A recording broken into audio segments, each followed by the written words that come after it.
All right, get ready, because today we're going deep on something, well, Interesting. interesting is one word for it. We're talking gay Nazi fetishism. Yeah. It's not something you hear every day, that's for sure. You might even be thinking, wait, what? But it's a real thing, and we're going to try to understand it. Right. We've got excerpts from this thesis called Contextualizing Gay Nazi Fetish Subcultures. Yeah. And, well, the author really went there. They did. Yeah, into some pretty intense online communities. So, big question right off the bat. How do you reconcile, the Holocaust, the genocide, all of that with this? It's a huge question. And it's easy to just dismiss it as, oh, that's just weird or whatever. But this thesis wants us to take a different approach. Yeah. You know, it's about seeing fetishism on a spectrum. Okay. Not labeling people, not judging. So, let's back up for a second. When we say fetishism in this context, Yeah. what do we even mean? Well, at its core, it's about sexual arousal. But from things that aren't typically considered normal. But even that normal, right? It's always changing. What might have been shocking 50 years ago could be totally mainstream now. So we're not talking about clinical diagnoses or anything. No. It's more about exploring the variety of human desire. Exactly. But in this case, it is a very specific kind of fetish, right? It's not just liking uniforms or whatever. We're talking specifically Nazi imagery. Yeah, that's where it gets really complicated and unsettling, honestly. For sure. And this author really gets into the specifics, looking at all these different online communities Right. dedicated to this, each with their own, almost like a subculture, right? Yeah, absolutely. So tell me about these online spaces. What are they like? Well, one example is this site called NM. It's all about role-playing, but it's pretty intense. Intense how? Well, you have to register as either a master or a slave, and there are all these strict rules. Rules about what?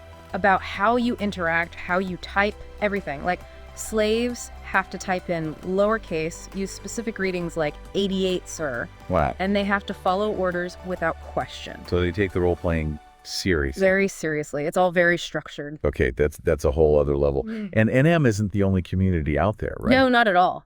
There's Heinrich, for example. Yeah. It's for people who are specifically into Heinrich Himmler. Himmler, the head of the SS. Yeah. Wow, okay. So people find him attractive. It seems so. It's about more than just the visuals, though. It's about sharing historical images, having discussions, that sort of thing. I guess that makes sense in a way, but it's still a lot to wrap your head around. Definitely. There was even one member who believed he might be Himmler reincarnated. Reincarnated. Yeah. It really makes you think about how people construct their desires, you know. It's fascinating. Yeah. And a little creepy, if I'm being honest. I get that. Yeah. But that's just two examples. The thesis also looks at Gay SS, which is supposedly the largest online group for this. Gay SS. Okay, what's that one like? Gay SS is where you see the full spectrum. Thousands of members, tons of images, Images of what? everything. Vintage photos of actual Nazi officers, modern guys in replica uniforms. So it's not just history buffs or whatever. No, it's a mix. And the visual element is clearly a big part of the appeal. Were there any specific images that stood out in the thesis? One that comes to mind is this description of 3 men in full Nazi uniform. But they're in this totally ordinary domestic setting. Like just hanging out at home? Yeah, it's that contrast that's so striking with the fantasy and the everyday. Huh. It's like they're trying to normalize it in a way. Maybe. The thesis also talks about this thing called Nazi talk. Nazi talk. What's that? It's the language they use, specific terms and phrases, Brüders, Kameraden, SS. Like a secret code almost. Right. It creates a sense of belonging. So what is it about these online spaces that draws people in? Well, for one thing, it's a place where they can be themselves, express desires that might be taboo or even repellent in the offline world. Right, the anonymity of the internet. Exactly. The thesis mentions one participant, Daniel, who was too afraid to even tell his partner about his fetish. Too afraid. Why? He was worried about the reaction, thought his partner would be too shocked. That makes sense. It's easier to open up online, but it still doesn't answer the big question, why this particular fetish? What is it about Nazi imagery that has this power? It's the million-dollar question, isn't it? We can talk about the online spaces, the anonymity, but what's the root of it all? Yeah, because, liking uniforms or authority figures, okay, I get that. But we're talking Nazis here.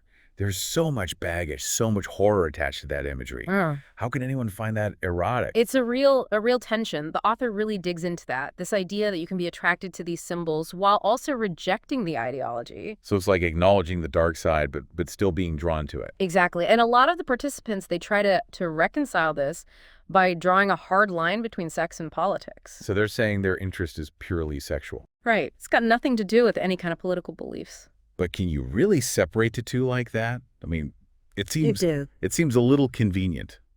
It's a question the thesis raises, and we see it play out in the interviews. One guy, Mikey, he talks about how he's traveled the world, experienced different cultures, but he's still drawn to the sadistic element, as he puts it. Almost like he's trying to prove he's not a bad person. Yeah.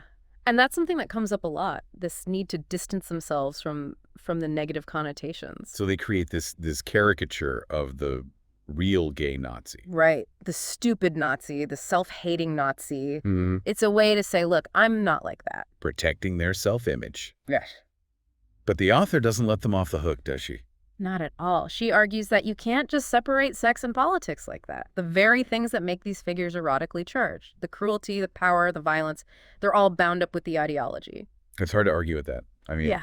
You can't fantasize about being dominated by a Nazi without acknowledging what they actually did. Exactly. And the thesis gets into some specific examples like James, who created this whole fantasy world where Hitler is assassinated, and Himmler creates policies allowing for limited homosexual expression in the SS. Wow. So he's rewriting history to fit his desires. In a way, it shows the lengths people will go to reconcile these things. It's fascinating. Yeah? And kind of disturbing, too. Definitely. Then there's Cliff, who sees Nazis as comic book villains. Comic book villains. Yeah. He's attracted to their aggressive masculinity.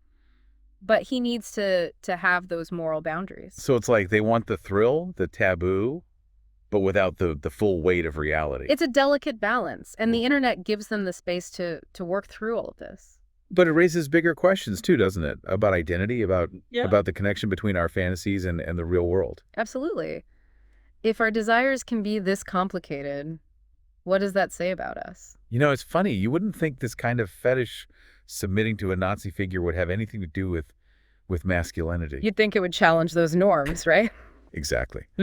But the thesis actually found that traditional masculinity is still a huge factor. Yeah, it's woven throughout these communities. So how does that play out? Like, what are some specific examples? Well, a lot of the participants who identified as bottoms, they still emphasize their sexual prowess in other ways. Like what? They'd brag about having a high number of partners, or being able to endure extreme acts. So even though they're submitting in this one context, they're still trying to assert their dominance. Right. It's almost like overcompensation. And this need to prove their masculinity. Yeah. It goes beyond just sexual acts too, right? Absolutely. The thesis talks about how a lot of these men, they're really into body work, hitting the gym, building muscle. Trying to achieve that ideal physique. Exactly. And it's interesting because that ideal, it aligns with the image of the Nazi soldier. Strong, powerful. Yeah. The Aryan ideal. Yeah. It's like they're tapping into that archetype. So it's not just about sex then. It's about identity.